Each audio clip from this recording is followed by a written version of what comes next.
Okay, guys, today let's have a quick talk over the GDP. That what is GDP? Uh, you may have heard this word many times, but let me explain you in a very simple words. That GDP stands for for gross domestic product. It is a measure of the total value of all goods and services produced within a country borders over a specific period, typically, typically a year. GDP is used as an indicator for a country economic health, and it is often used to compare the economic performance of different nations. So how we calculate the GDP? The main question is this: that how we calculate. So we have three main approaches to calculating the GDP. The first one is production approach. As the term production indicate that this is about production. So this method adds up the value of all the goods and services produced in the different sectors of the economy, such as you may take agriculture, manufacturing, and services.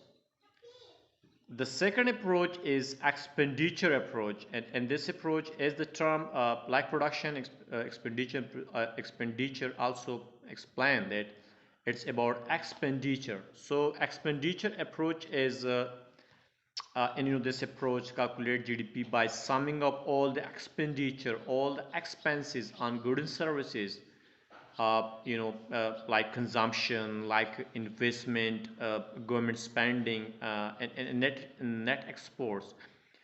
By net exports, I mean that export minus imports. And the last and the third one, that is income approach.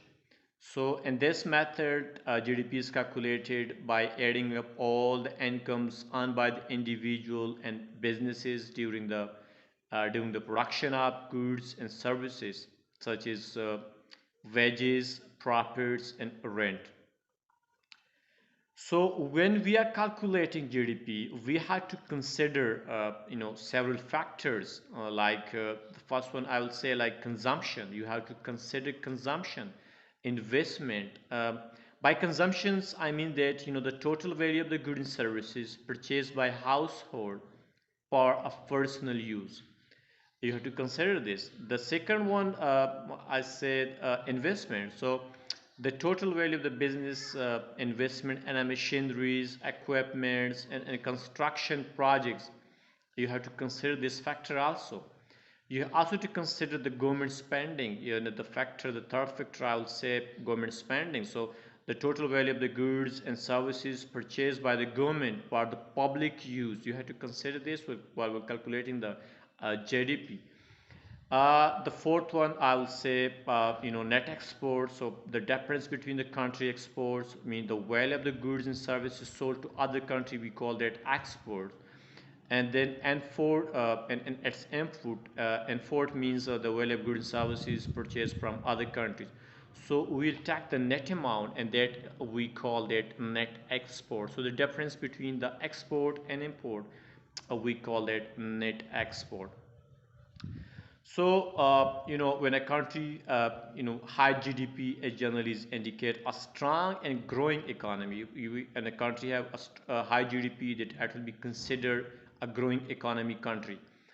It implies that a country is producing a significant amount of goods and services, which often leads to a higher incomes, more job opportunities, improve living standard, and increase the economic development.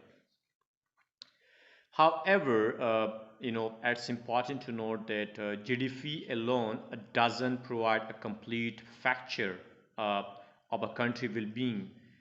It doesn't capture the factors such as income inequalities, quality of life, environmental sustainability, or distribution of wealth.